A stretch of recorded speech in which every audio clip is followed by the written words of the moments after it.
casharadeenii hore ama casharkii koowaad waxaan ku soo qaadanay magic editing conceptka guud ama fikirka guud. maanta waxaan eegaynaa sida practice loo sameeyo ama reversiga halka laga helo si loo sameeyo.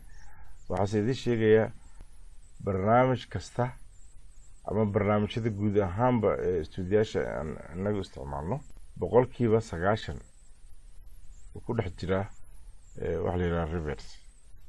isagoo cod baa jira, isagoo video waa jira. marka iminka waxaan ku baranaynaa qaybta Coral Video Studio Ultimate X9. haddaba sawirkii hore aan soo aragnay wuxuu ahaa qalabkii isagoo dib u soo noqday. iminka waxaan arkaynaa qalabkii la tuurayo iyo sida dib lagu soo celinayo. in yar aan deegaano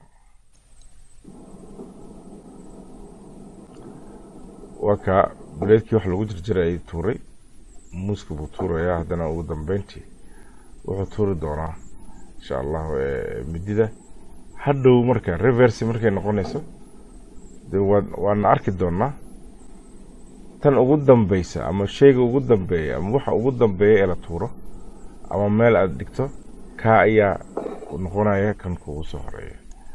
sidee buu ku noqonayaa? wuxuu ku noqonayaa marka hore double click dheh.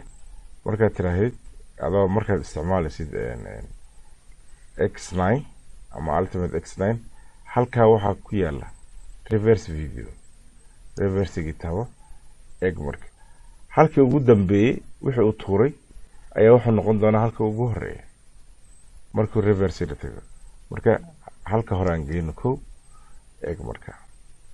marka waa in noo soo baxaan midida ugu dambeysay. midida weynay noqotaa tan ugu horeysa ee uu qaban doono uu iska xajin doono wajigiisa ku soo hagaagay.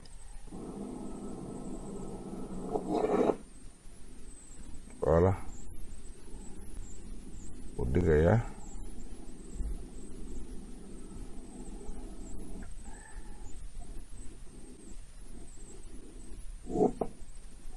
dhexda ku jiray taa.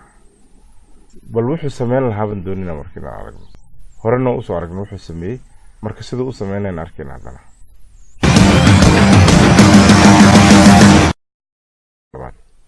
sida dadka looga saaro iyo sida loogu celinayo qaabka farsamo ahaan ayaan eegi doonaa insha Allah.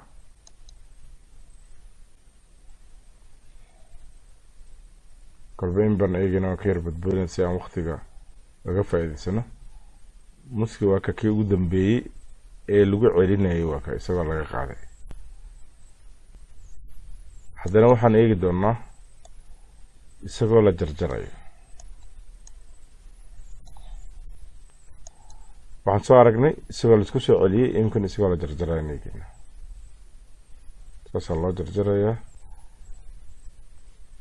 ilaa uu ka dhamaado aakhirkii aan tagno halka ugu dambeysa. halka intaas waa muuskii dubkana laga saaray. saas loo kala jarjaray. laakiin waxaan soo aragnay isagoo la isku soo celinayo. marka sidee la isugu soo celiyay marka ama mar haddii sidaan oo kale muuska u jarjarto ama tufaax ama wax alla wixii qudrada noqdo ama hilib ha noqdee sidee baa sidiisa lagu soo celinaya? tusaale horena aan ku aragnay. tusaale mar labaadna ku celinaa. double click baa leedahay. waxaad tagaysaa reverse. kow ka soo bilow waxaad arki doontaa muuska la isku celinayo.